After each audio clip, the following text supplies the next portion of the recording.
Cordelia's heart hammered against her ribs as every eye in the saloon fixed on her.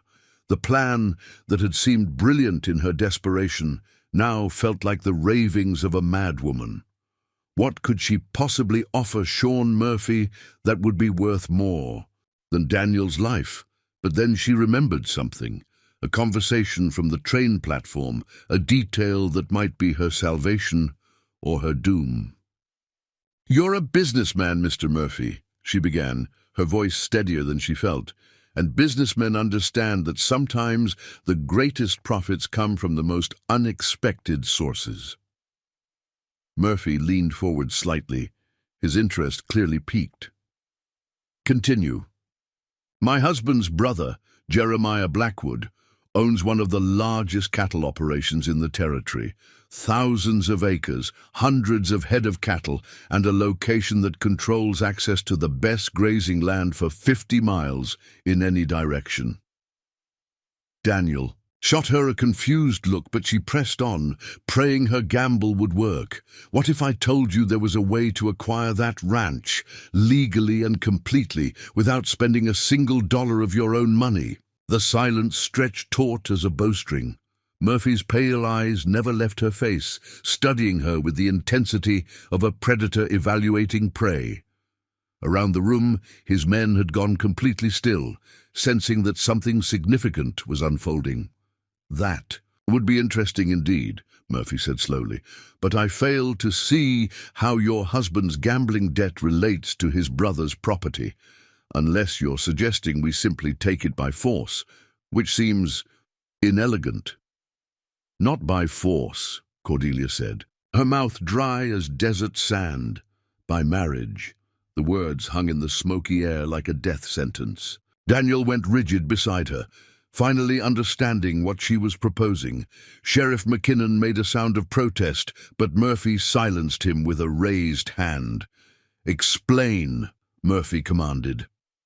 Cordelia took a shaking breath, knowing she was about to cross a line from which there could be no return. Jeremiah Blackwood is unmarried, with no heirs. When he dies, the ranch passes to his closest living relative, his brother Daniel. But if something were to happen to Daniel before that time, the inheritance would pass to Daniel's widow, Murphy finished, his voice carrying a note of admiration. "Very clever, Mrs. Blackwood. But you're assuming several things that may not come to pass, such as Jeremiah dying without issue, such as you surviving long enough to inherit, such as any court recognizing a marriage that took place under questionable circumstances." Murphy's smile was razor-sharp.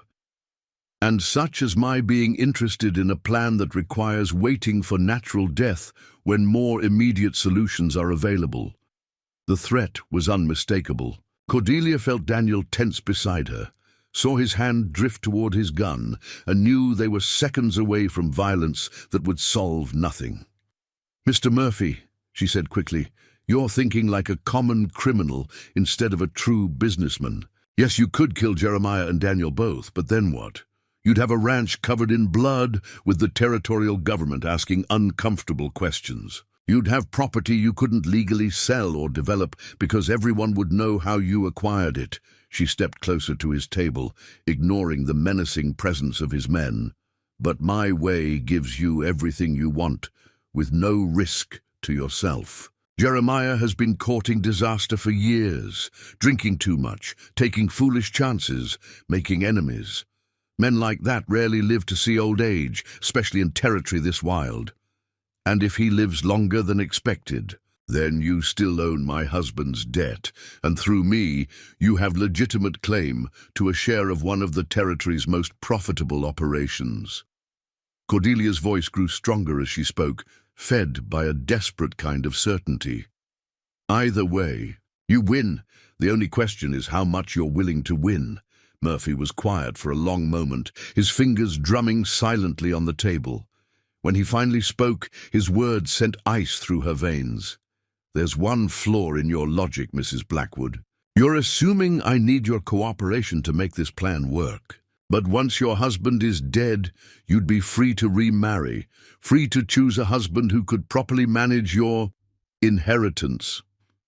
The implication was crystal clear. Murphy wasn't just considering her plan, he was improving on it. Daniel would die as scheduled, but instead of the debt dying with him, Cordelia would become Murphy's property, along with everything else. "You bastard!" Daniel snarled, his gun halfway out of its holster before 3 of Murphy's men had their weapons trained on him. "Careful, Mr. Blackwood," Murphy said mildly. "Violence in my establishment is strictly regulated, usually by me." Cordelia felt the moment slipping away from her, felt control sliding back to the man who held all the real power. But then inspiration struck, a memory from her father's gambling days, a lesson learned through bitter experience. "You're right, Mr. Murphy," she said, her voice taking on a tone of resignation. "You could kill Daniel and force me to marry you, but there's something you haven't considered, which is, the marriage would never be legal." Murphy's eyebrows rose slightly. "Explain." "My marriage to Daniel was performed under false pretenses," she said, the lie coming smoothly. "He told me he was single, but I've since learned he was never properly divorced from his first wife. The marriage ceremony this morning was invalid." She could feel Daniel's shocked stare, but she pressed on. "Which means I'm not Mrs. Blackwood at all. I'm still Miss Ashworth, and any inheritance I might claim would be as Daniel's companion, not his wife. No court in the territory would recognize such a claim." The silence that followed was deafening. Murphy's pale eyes bored into hers, searching for deception. Around the room, his men waited for orders, their weapons still trained on Daniel. "That's a very convenient discovery, Miss Ashworth," Murphy said finally. "Convenient but true, which brings me to my real proposal." Cordelia straightened her shoulders, drawing on reserves of courage she didn't know she possessed. "One game of cards, Mr. Murphy. Winner takes all." "All?" "If you win, Daniel's debt is transferred to me. I'll work for you until it's paid off, however long that takes, and whatever form that work might take." The words tasted like ashes, but she forced them out. "But if I win, the debt is forgiven completely. Daniel and I walk out of here free and clear." Murphy leaned back in his chair, studying her with renewed interest. "You're proposing to gamble with your own freedom as stakes. That's bold. It's practical. You get what you want either way. Either the debt is settled, or you get something far more valuable than money. And what makes you think you can beat me at cards, Miss Ashworth? I've been playing this game longer than you've been alive." Cordelia smiled for the first time since entering the saloon, and there was something in that smile that made even Murphy's hardened men shift uncomfortably. "Because, Mr. Murphy, you've been playing against men who had something to lose. I don't. I came to this territory with nothing, I have nothing, and I'm about to lose the man I married. The only thing I have left is my life, and honestly, after this morning, I'm not entirely sure that's worth keeping." The brutal honesty in her voice seemed to reach something in Murphy that mere bravado couldn't touch. He studied her face for a long moment, then slowly began shuffling his deck of cards. "One hand," he said finally. 5-card draw. No wild cards, no second chances." "Agreed." As Murphy dealt the cards, Cordelia caught Daniel's eye and saw the terror there, the desperate love of a man watching his world collapse around him. She wanted to tell him it would be all right, wanted to promise him that her plan would work. But, looking at her cards, a pair of 3s and nothing else, she realized she'd just gambled both their lives on the worst hand she'd ever been dealt. Murphy looked at his cards and smiled. 2 more great stories are next. Don't miss them, subscribe, and turn on notifications. The dusty streets of Cedar Falls had seen many disappointments, but none quite like the one that unfolded on that scorching August afternoon in 1887. Cordelia Ashworth stepped down from the stagecoach, her traveling dress wrinkled from 3. Weeks of bone-jarring travel, only to face the cruelest words she'd ever heard from the man who was supposed to be her husband. The morning sun beat down mercilessly on the wooden platform as Cordelia clutched her worn leather satchel, her only possession besides the faded photograph in her pocket. She had traveled from Boston to this remote Colorado territory based on nothing more than a series of letters and the promise of a new life with Jeremiah Blackwood, a rancher who claimed to need a wife to help run his expanding cattle operation. What she found instead was a man whose face twisted with disgust the moment he laid eyes on her. Jeremiah Blackwood stood 6 feet tall with broad shoulders and calloused hands, but his expression held none of the warmth his letters had promised. His pale blue eyes swept over her slight frame with the same disdain he might reserve for examining a lame horse. "You're not at all what I expected," he said, his voice carrying across the small crowd gathered at the station. "The photograph you sent must have been taken years ago, or perhaps it belonged to someone else entirely." Cordelia's cheeks burned with humiliation as curious onlookers began to whisper among themselves. She had never been a beauty, she knew that, but she had hoped her intelligence and determination would matter more than her appearance. At 23, she was considered an old maid back in Boston, too educated for most men's tastes, and too poor to attract those who might appreciate her mind.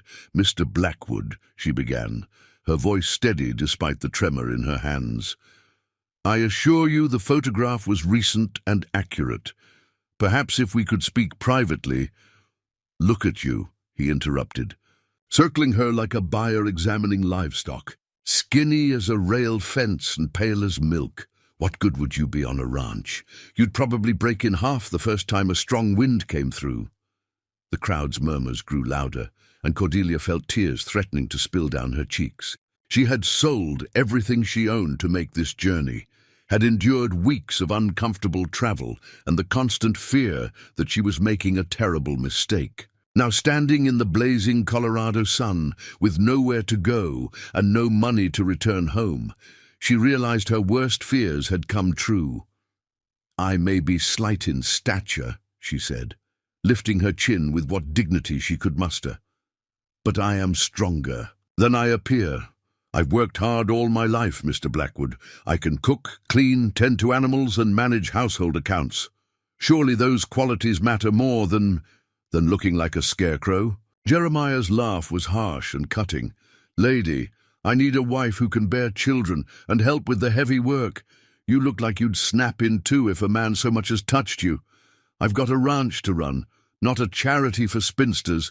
The words hit Cordelia like physical blows. She had known this arrangement was a risk, had understood that mail-order marriages were often based more on necessity than affection, but she had hoped for basic kindness and respect. Instead, she found herself stranded in a strange town with a man who seemed to take pleasure in her humiliation. As she stood there, fighting back tears and trying to think of what to do next, a new voice cut through the crowd's murmurs. It was deeper than Jeremiah's, with a gentle quality that made her look up despite her embarrassment. "That's enough, Jeremiah." The man who spoke was clearly related to her intended husband, sharing the same strong jaw and tall frame. But where? Jeremiah's face was hard with cruelty. This man's features held warmth and concern. His dark hair was slightly longer than fashion dictated, and his brown eyes were kind as they met hers across the platform. "Stay out of this, Daniel," Jeremiah snapped. "This is between me and whatever her name is." "Cordelia Ashworth," she said quietly, grateful for the intervention even as she wondered who this stranger was. Daniel Blackwood, for that was clearly who he was, stepped closer, his presence somehow making the hostile crowd seem less threatening. He was perhaps a year or two younger than Jeremiah, with the same broad shoulders but a gentler bearing. His clothes were clean but well worn, suggesting a man who worked hard but took care with his appearance. "Miss Ashworth," he said, touching the brim of his hat respectfully, "I'm Daniel Blackwood, Jeremiah's brother. I believe there's been a misunderstanding here." No misunderstanding, Jeremiah said coldly. I ordered a wife, not a walking skeleton. She can take the next stage back to wherever she came from. And how exactly is she supposed to pay for that? Daniel asked, his voice carrying a note of steel despite its gentleness. Did you think about that before you decided to humiliate her in front of half the town? Cordelia watched the exchange between the brothers with growing confusion. There was clearly tension between them, a history of disagreements that went far beyond her situation. She also noticed the way Daniel's hands clenched into fists when Jeremiah spoke, as if he was physically restraining himself from violence. That's not my problem, Jeremiah said with a shrug. I never signed any papers. The arrangement is void. The arrangement, Daniel said quietly, was that you would marry Miss Ashworth and provide her with a home in exchange for her service as a wife and partner. She held up her end by traveling here. The least you can do is honor your commitment long, enough to help her find alternative arrangements. Before we jump back in, tell us where you're from. If this story moves you, please subscribe. Tomorrow I have a special story for you. The crowd had grown larger, drawn by the spectacle of the Blackwood brothers' dispute. Cordelia could see women whispering behind their hands, men shaking their heads, and children peeking around their parents' legs to get a better look at the drama unfolding. She had never felt so exposed or vulnerable in her life. Alternative arrangements? Jeremiah laughed. Like what? She's got no money, no skills worth mentioning, and no family to take her in. Face it, brother, she's stuck here whether I want her or not. The casual cruelty in his voice made Cordelia's stomach turn. She had known this man only through letters for 6 months, had built up an image of him as a rough but decent rancher looking for companionship. The reality was far different, and she wondered how she had been so completely deceived. Then, perhaps, Daniel said slowly, his eyes never leaving his brother's face, she should stay with someone who appreciates what she has to offer instead of dwelling on what she lacks. The implication hung in the air between them, electric with possibility and danger. Cordelia's heart began to pound as she realized what Daniel might be suggesting. Surely he couldn't mean you. Jeremiah's voice rose in disbelief. You want to take my mail-order bride? That's rich, even for you, Daniel. What would you do with a woman like her? Treat her with the respect she deserves, Daniel replied simply, something you've clearly never learned how to do. The brothers stared at each other across the dusty platform, years of resentment and competition crackling between them like lightning before a storm. Cordelia found herself caught in the middle of something much larger than her own situation, a family drama that had been building long before her arrival in Cedar Falls. The silence stretched between the brothers like a taut rope ready to snap. Cordelia felt the weight of every eye in the crowd, her face burning with shame that seemed to radiate from her very core. She had dreamed of this moment for months, stepping off the stage into her new life, but never had those dreams included such public degradation. You can't be serious, Jeremiah said, his voice dropping to a dangerous whisper. She's my responsibility, my problem to deal with. Your problem? Daniel's voice cracked like a whip. She's a human being, not a piece of damaged cargo you can just discard. Cordelia watched Daniel's jaw clench, saw the way his hands trembled with barely controlled rage. There was something fierce in his defense of her, something that made her chest tighten with an emotion she couldn't name. No one had ever stood up for her like this, certainly not against family. Look at her, Daniel. Jeremiah gestured dismissively in her direction. She's nothing but skin and bones. What kind of wife would she make? What kind of mother? I need a woman who can handle ranch life, not some delicate flower who'll wilt at the first sign of hardship. The words cut deeper than Cordelia expected. She'd always been thin, had always been told she was too fragile, too bookish, too much of everything men didn't want. but hearing it said so brutally in front of strangers who would judge her for the rest of her time in this town made something inside her break. "Perhaps," she said, her voice stronger than she felt, "you should have been more specific in your letters, Mr. Blackwood. If you wanted a broodmare, you should have advertised at the livestock auction instead of seeking a wife." A shocked gasp ran through the crowd. Several women covered their mouths, while the men exchanged glances of surprise and grudging respect. Even Jeremiah looked taken aback by her boldness. Daniel's lips twitched upward in what might have been the beginning of a smile. "It seems the lady has more backbone than you gave her credit for, brother." "Backbone won't help her survive a Colorado." "Winter," Jeremiah snapped, but some of his earlier confidence had evaporated. "Won't help her birth children or manage a household when the work gets hard." "How do you know what I can survive?" Cordelia stepped forward, her hands clenched at her sides. "You've known me for all of 10 minutes. You've judged me based on nothing but my appearance, without asking about my experience or my capabilities." She turned to address the crowd, drawing strength from their attention. "I may not look like much to you people, but I've survived 23 years in this world without anyone's protection. I've nursed my mother through consumption, managed my father's accounts when he was too drunk to remember his own name, and worked in a textile mill for 12 hours a day just to keep food on our table." Her voice grew stronger with each word, years of suppressed frustration and pain pouring out. "I came here because I believed Mr. Blackwood's letters when he wrote about wanting a partner, not just a pretty face to warm his bed. I thought I'd found a man who valued intelligence and determination over a tiny waist and painted cheeks." The crowd had fallen completely silent now, hanging on her every word.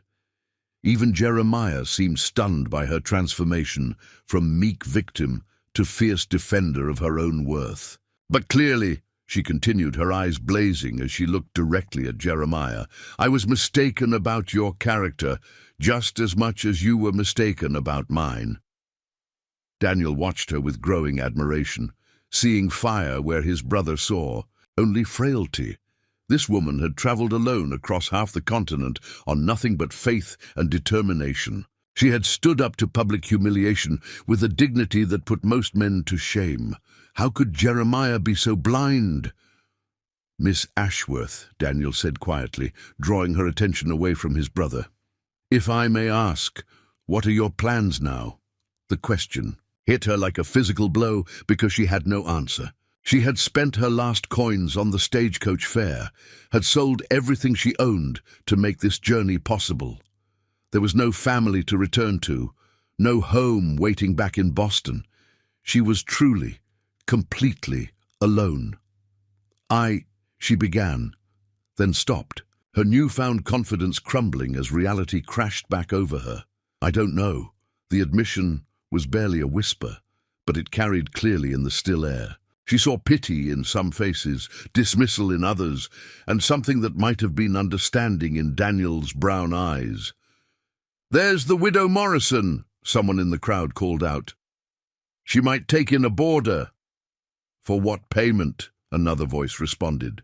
"Girl's got nothing but the clothes on her back." "Could work at the saloon," suggested a man with a leering grin. "Pretty enough for that kind of work." "She's not that kind of woman." Daniel's voice cut through the crowd like a blade, silencing the crude suggestions immediately. His defense of her honor sent an unexpected warmth through Cordelia's chest, even as she realized how desperate her situation truly was. Jeremiah had been watching the exchange with growing irritation. His plan to simply send her away was becoming complicated by his brother's interference and the crowd's involvement. He needed to regain control of the situation. "Enough," he said loudly. "This circus ends now. Daniel, if you're so concerned about her welfare, you deal with her. I'm done." He turned to walk away, but Daniel's voice stopped him cold. "Fine, I will." The two words hung in the air like a challenge. Jeremiah spun around, his face darkening with anger. "What did you say?" I said I'll deal with her, Daniel repeated, his voice steady and clear. Miss Ashworth came here in good faith, expecting to become a wife. If you won't honor that commitment, then perhaps someone else should. The crowd erupted in whispers and exclamations. This was better than any traveling show they'd seen all year. Two brothers facing off over a woman, with the whole town watching. Cordelia felt the world spinning around her. Was Daniel Blackwood actually suggesting what she thought he was suggesting? Her heart hammered against her ribs as she tried to process what was happening. You want to marry her? Jeremiah's voice was thick with disbelief and something that might have been jealousy. My mail-order bride? She's not your anything, Daniel replied firmly. You made that clear when you rejected her in front of half the town. But she's still a woman in need of help, and I'm still a man with honor enough to provide it. The brothers faced each other across the dusty platform, the years of competition and resentment between them finally coming to a head. And caught in the middle was Cordelia, a woman who had traveled 1,000 miles looking for one kind of life, only to find herself at the center of a conflict that would change everything. Cordelia's knees nearly buckled. Marriage, to a man she'd met 5 minutes ago. The irony wasn't lost on her.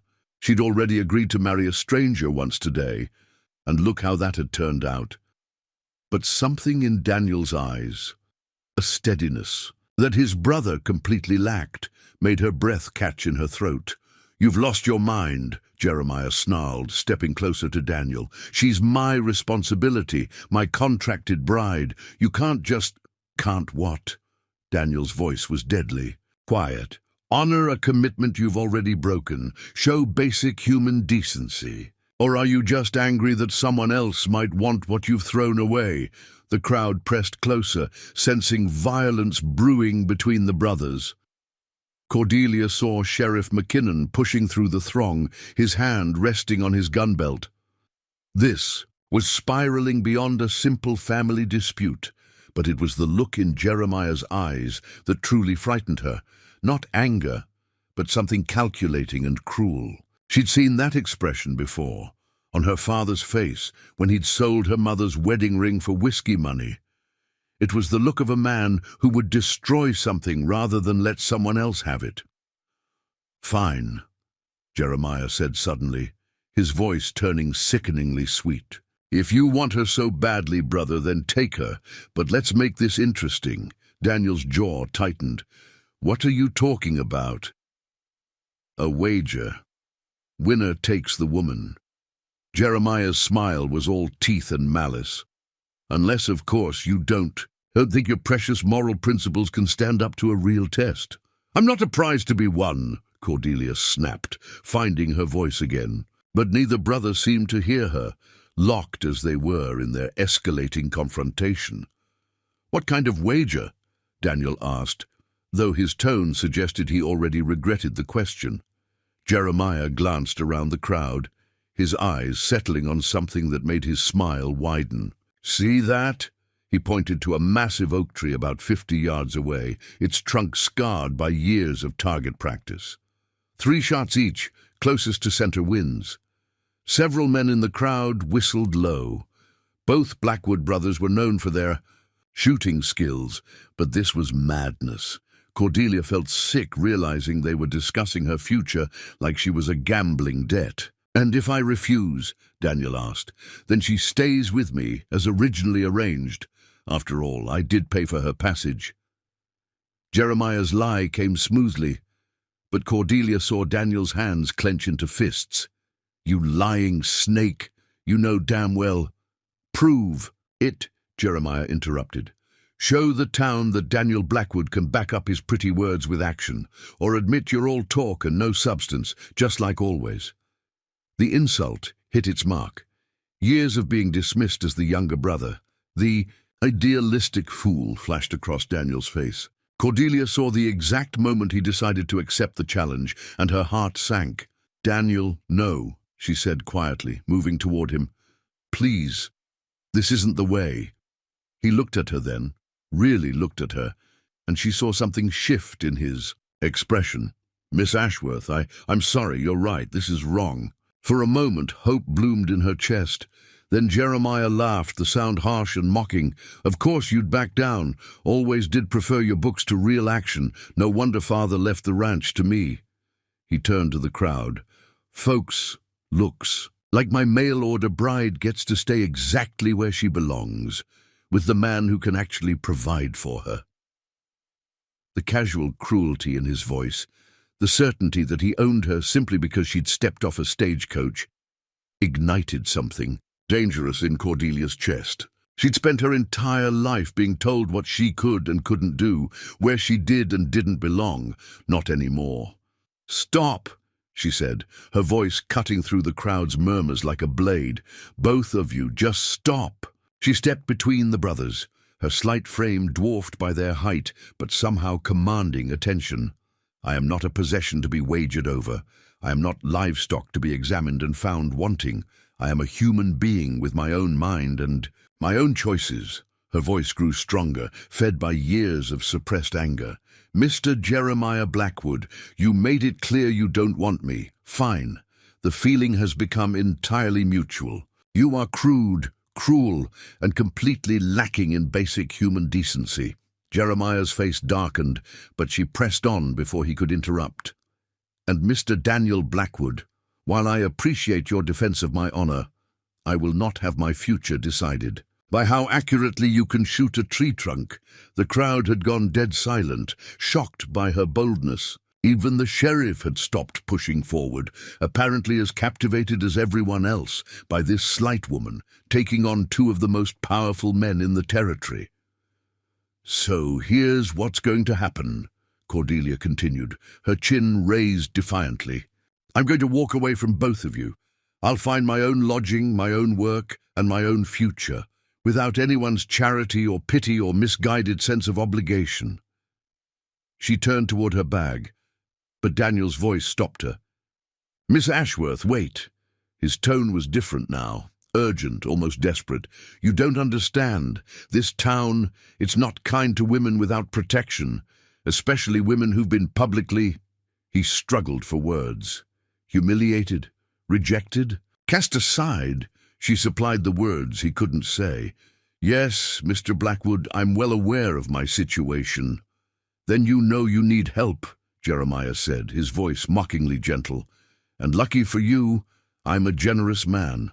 I'll still take you as my wife, despite your obvious shortcomings. We can put this whole embarrassing scene behind us." The offer made her skin crawl, but she also knew he was right about one thing. Her options in this town were limited and dangerous.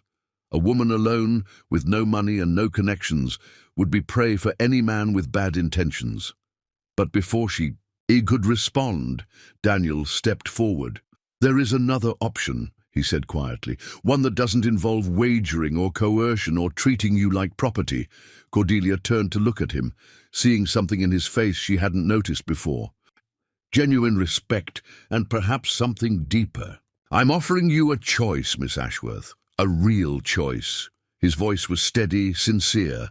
"Marry me and I promise you'll be treated as an equal partner, not a servant or a possession. Or don't marry me, and I'll still help you find honest work and safe lodging until you can establish yourself." The silence that followed was deafening.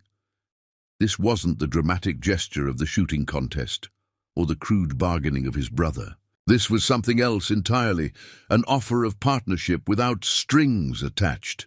"And what do you get out of it?" she asked, studying his face for signs of deception. Daniel was quiet for a long moment, seeming to weigh his words carefully. When he finally spoke, his voice was so soft she had to strain to hear him. "A chance to do something right for once in my life." The words hung between them like morning mist, fragile and beautiful and impossible to grasp. Cordelia stared at Daniel, searching his face for the lie she was certain must be hidden there. Men didn't make offers like this without expecting something. In return, they couldn't. Her hands trembled as she clutched her traveling bag tighter. The rough leather was warm from the sun, real and solid in a world that had turned upside down in the space of an hour. The dust beneath her feet seemed to shift with each heartbeat, as if the very ground was uncertain of what came next. "A chance to do something right," she repeated, her voice barely audible. "What does that mean?" Before Daniel could answer, Jeremiah's harsh laughter cut through the air like a rusty blade. "It means my baby brother's always been a romantic fool. Thinks he can save every stray that wanders into town." The comparison to a stray dog made Cordelia's cheeks burn, but it was Daniel's reaction that caught her attention. His entire body went rigid, shoulders squaring as if preparing for a physical blow. Whatever history lay between these brothers ran deeper than simple sibling rivalry. "That's enough, Jeremiah." Daniel's voice carried a warning that made several men in the crowd step back instinctively. "You've said your piece. Now let the lady decide for herself." But Jeremiah wasn't finished. He circled closer to Cordelia, his boots crunching on the dry earth. "Tell me, miss, what do you really know about my brother? Did he mention in his grand gesture that he's been married before?" The words hit Cordelia like a physical slap. She saw Daniel's face go pale, saw the way his hands clenched and unclenched at his sides. A married man, of course. The kind gesture, the immediate offer of help. It all made sense now.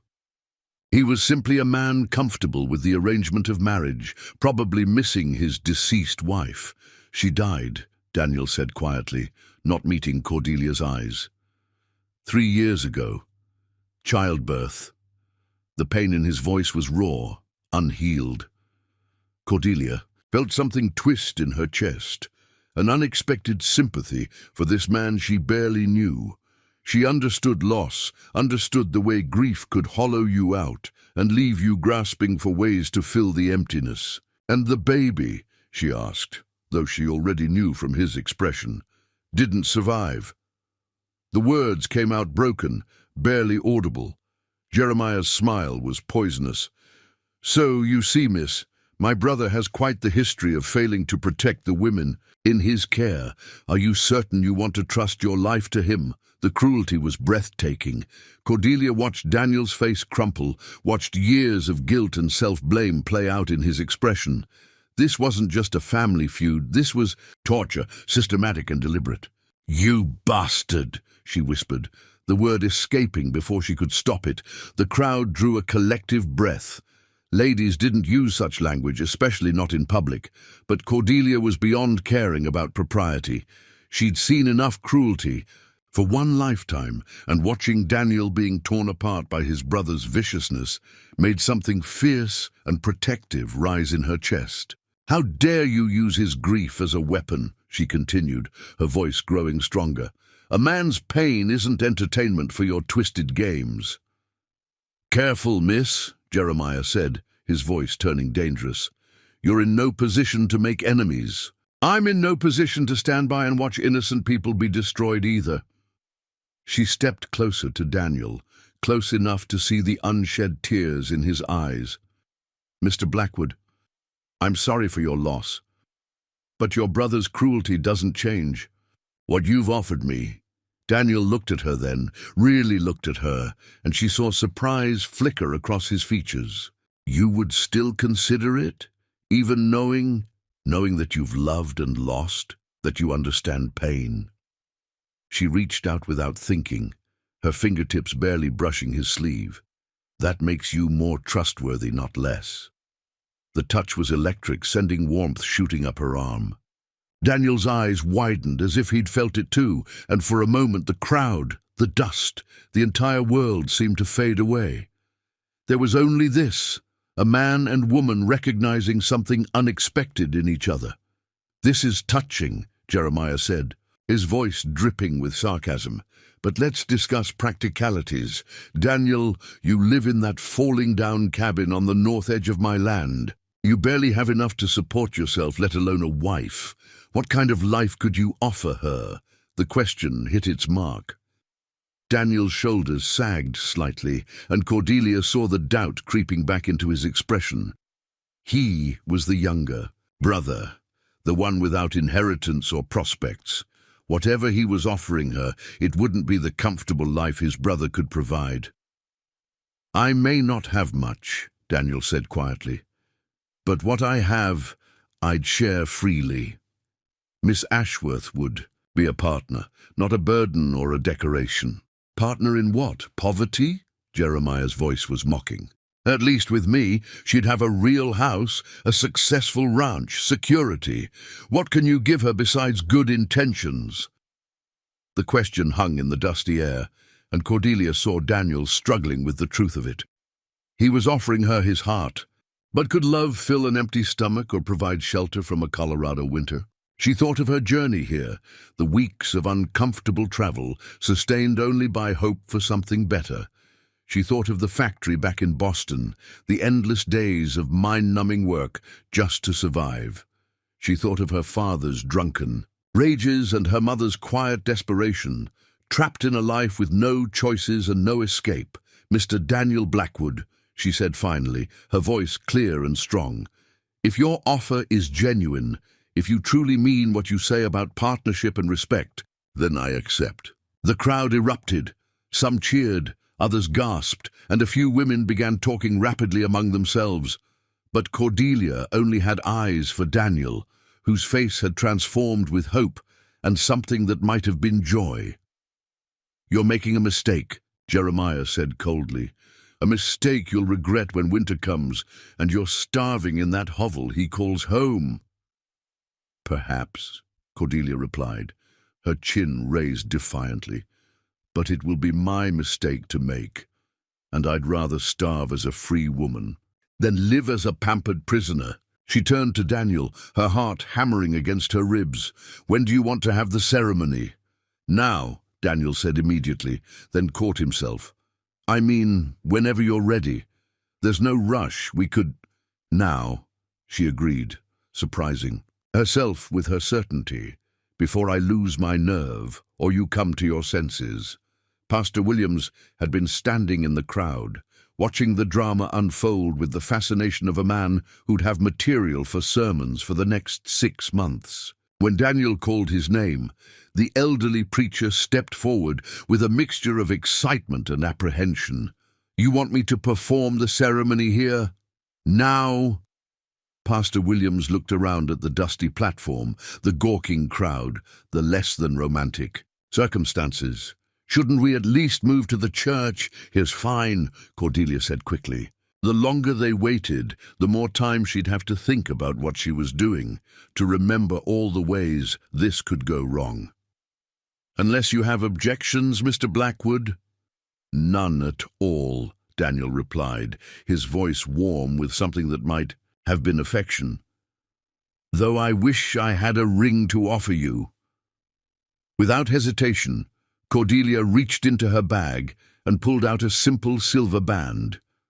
Her mother's wedding ring, the only thing of value she'd managed to keep when her father sold everything else. "This will do," she said, holding it out to him. "It belonged to my mother. She would have liked you, I think." Daniel stared at the silver ring in Cordelia's palm, and for a moment his composure cracked completely. His hands shook as he reached for it, then stopped just short of touching the delicate band. "I can't," he whispered, his voice breaking. "I can't take this from you." The words hit Cordelia like cold water. Here she was, offering the last piece of her mother she had left, and he was refusing it.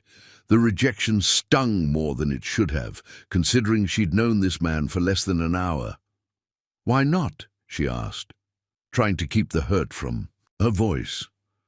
Daniel's eyes were fixed on the ring, but she could see him struggling with something deeper.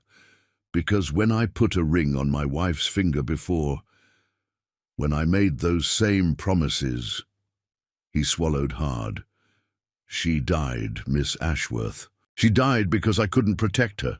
The raw pain in his voice made her chest ache. Around them, the crowd had grown restless, some muttering about the delay, others drifting away now that the initial drama had passed. But Cordelia barely noticed. All her attention was focused on this broken man who was trying so hard to do the right thing. "Mr. Blackwood," she said gently, "look at me." When he raised his eyes to hers, she saw the guilt there, the self-loathing that had been eating at him for 3 years. She recognized it because she'd carried her own version after her mother's death, wondering if she could have done more, saved longer, tried harder. "Your wife's death wasn't your fault," she said firmly.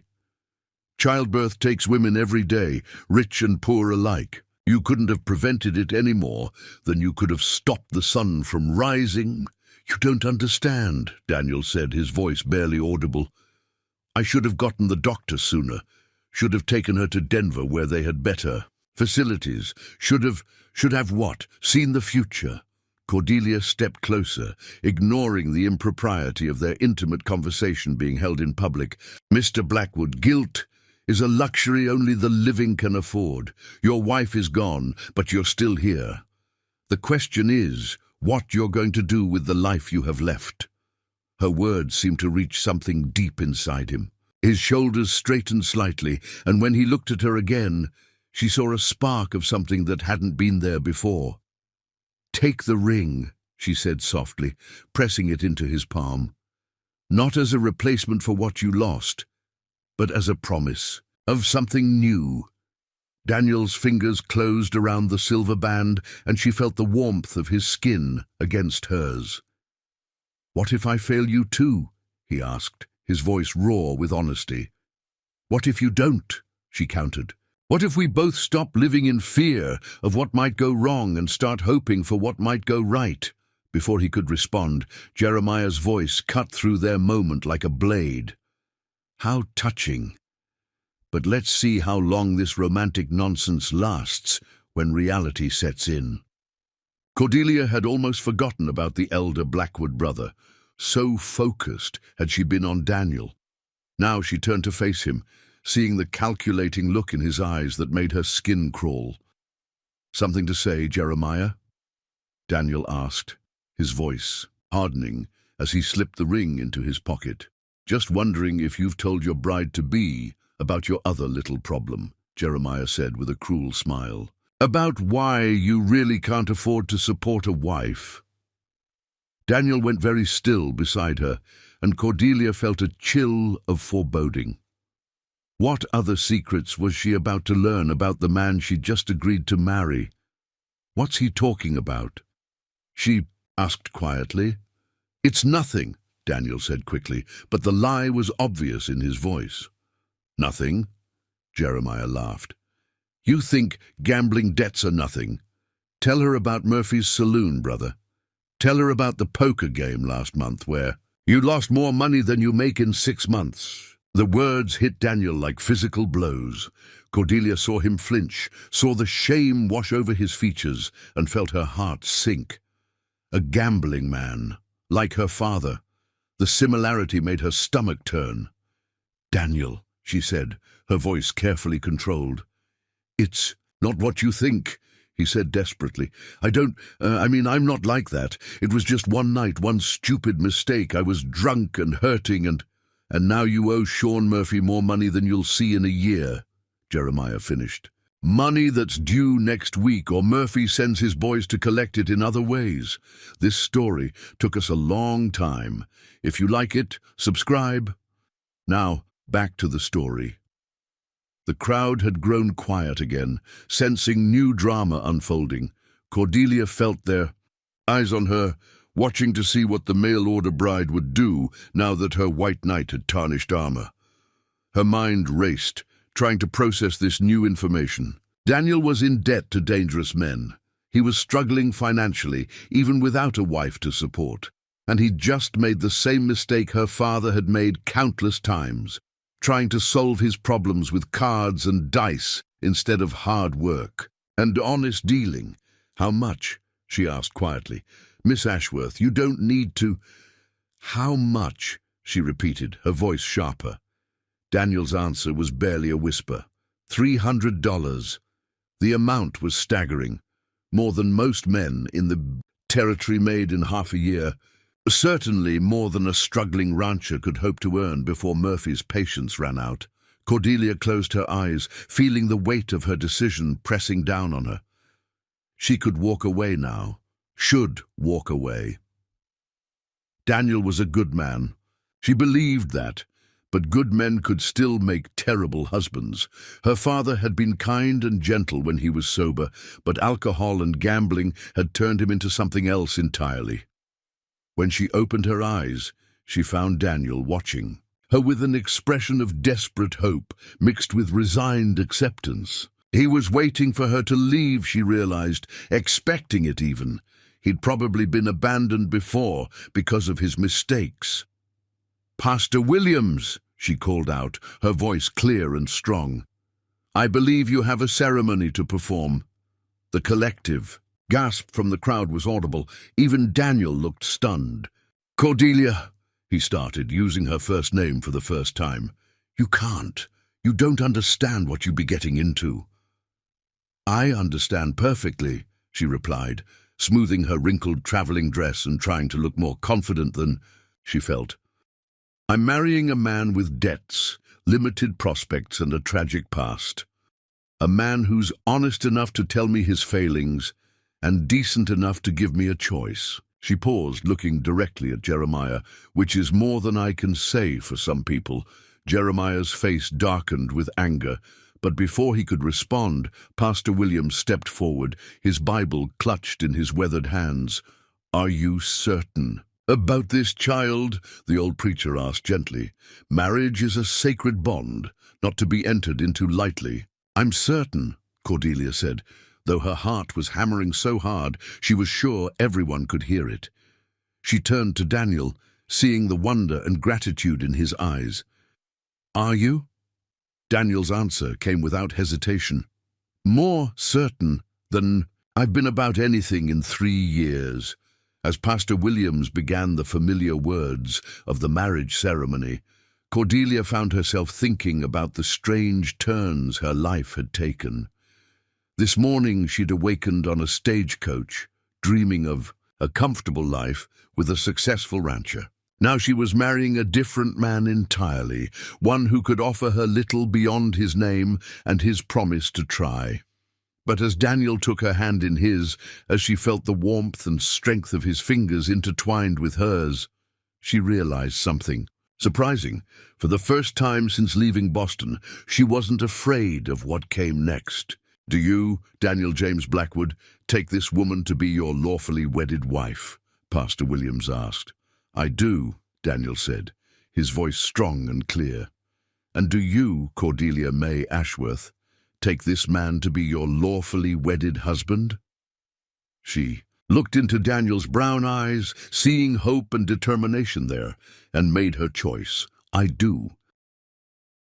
The moment Pastor Williams pronounced them husband and wife, Cordelia felt the full weight of what she'd done crash over her like a mountain avalanche. Her knees went weak, and only Daniel's steady grip on her hand kept her upright. She'd just married a stranger with gambling debts and dangerous enemies. "You may kiss the bride," Pastor Williams said with a gentle smile, but Daniel hesitated, searching her face for permission. The kiss, when it came, was soft and brief, a whisper of lips against lips that somehow felt both innocent and intimate. When Daniel pulled back, his eyes held a mixture of gratitude and something deeper that made her stomach flutter in ways she didn't expect. The crowd erupted in mixed reactions. Some applauded, others shook their heads in disapproval, and a few women whispered behind their fans about the scandal of it all. But it was the sound of slow, mocking clapping that cut through the celebration like a knife. Jeremiah stood apart from the group, his applause deliberate and insulting. "Congratulations, brother. You've managed to saddle yourself with a wife, and her problems right before Murphy comes calling. Brilliant timing. The reminder of the debt hit like cold water." Daniel's jaw tightened, and Cordelia felt his hand tense in hers. $300, due in a week, to men who collected debts, with violence when payment didn't come. "That's enough, Jeremiah," Sheriff McKinnon said, finally stepping forward. "You've caused enough trouble for one day." "Trouble?" Jeremiah's voice rose in mock innocence. "I'm not the one who just married a woman he can't support while owing money to Sean Murphy. Ask the sheriff, Mrs. Blackwood. He'll tell you what Murphy's boys do to families who can't pay. The title, Mrs. Blackwood, hit Cordelia with surprising force. She wasn't Cordelia Ashworth anymore. That woman had died the moment she'd said, "I do," to a man whose problems were now her problems. "Get out of here, Jeremiah," Daniel said, quietly, but his voice carried a dangerous edge. "Before I forget, we share the same blood." For a moment, the brothers stared at each other across the dusty platform, years of resentment crackling between them like lightning. Then Jeremiah smiled that cold, calculating smile and tipped his hat mockingly. "Give Murphy my regards when he comes for his money," he said, then turned and walked away, his spurs jingling with each step.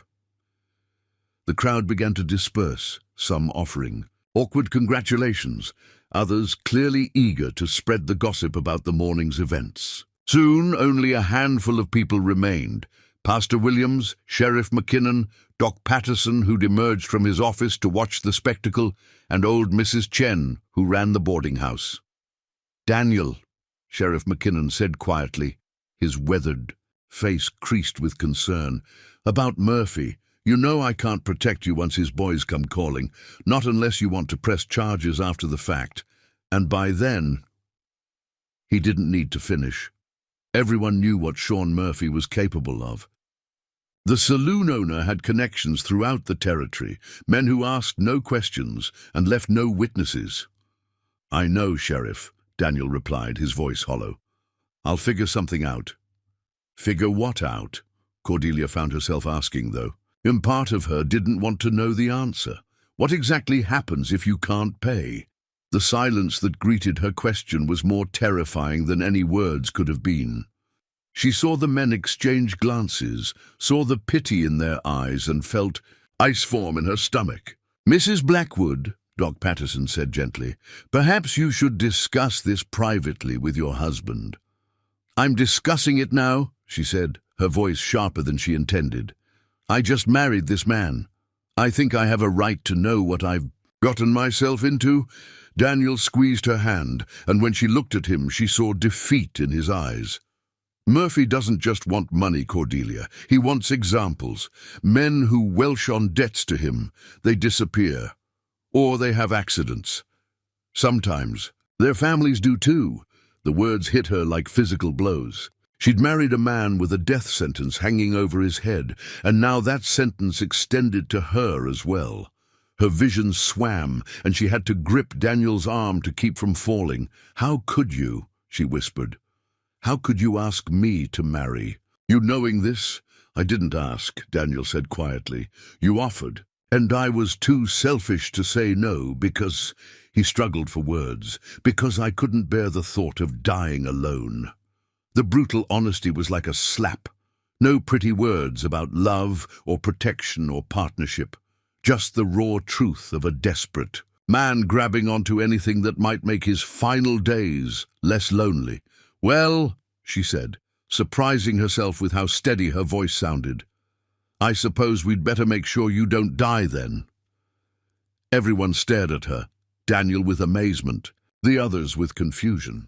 Even she wasn't sure where the words had come from, but now that she'd said them, she felt a strange sense of determination settling in her chest. "Cordelia, you don't understand." "I understand perfectly," she interrupted.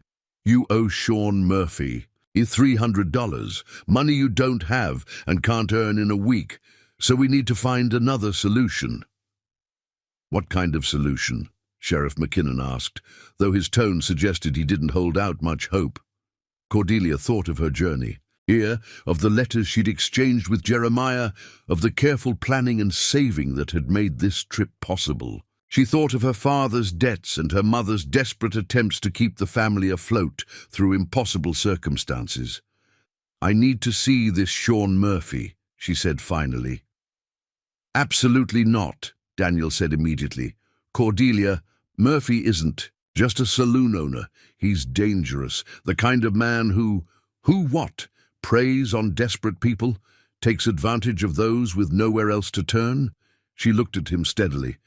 "Mr. Blackwood, Daniel, I've dealt with men like that my entire life. My father owed money to half the tavern owners in Boston, and I learned early how to negotiate with sharks. This isn't Boston, Doc Patterson said gently, and Murphy isn't some tavern keeper looking to collect a bar tab. He's killed men for less than what Daniel owes him. Then we'd better make sure he doesn't kill this one, Cordelia replied. She turned to Daniel, seeing the fear and hope warring in his expression. Do you trust me? It was a ridiculous question. They'd known each other for barely 2 hours, had been married for less than 5 minutes. Trust should have been impossible between them, but Daniel looked into her eyes and saw something there, a strength he hadn't expected, a determination that reminded him why he'd been drawn to her in the first place. This wasn't the fragile woman Jeremiah had dismissed. This was someone who'd survived things that would have broken weaker people. Yes, he said simply, I trust you. Mrs. Chen, who'd been listening to the exchange with growing alarm, finally spoke up. You're both mad if you think you can reason with Sean Murphy. That man doesn't negotiate. He dominates. Then perhaps, Cordelia said, straightening her travel-worn dress and smoothing her hair, it's time someone showed him what it feels like to be surprised. She looked around at the faces watching her, concerned, doubtful, but also curious. These people had written off Daniel Blackwood as a dead man. They'd seen her as a discarded mail-order bride, with no options and no future. But they were all about to learn something Cordelia had discovered long ago. When you have nothing left to lose, you become capable of extraordinary things. Sheriff, she said, her voice carrying a new authority, I'd like you to escort my husband and me to Murphy's saloon. I believe it's time I introduced myself to my new neighbor.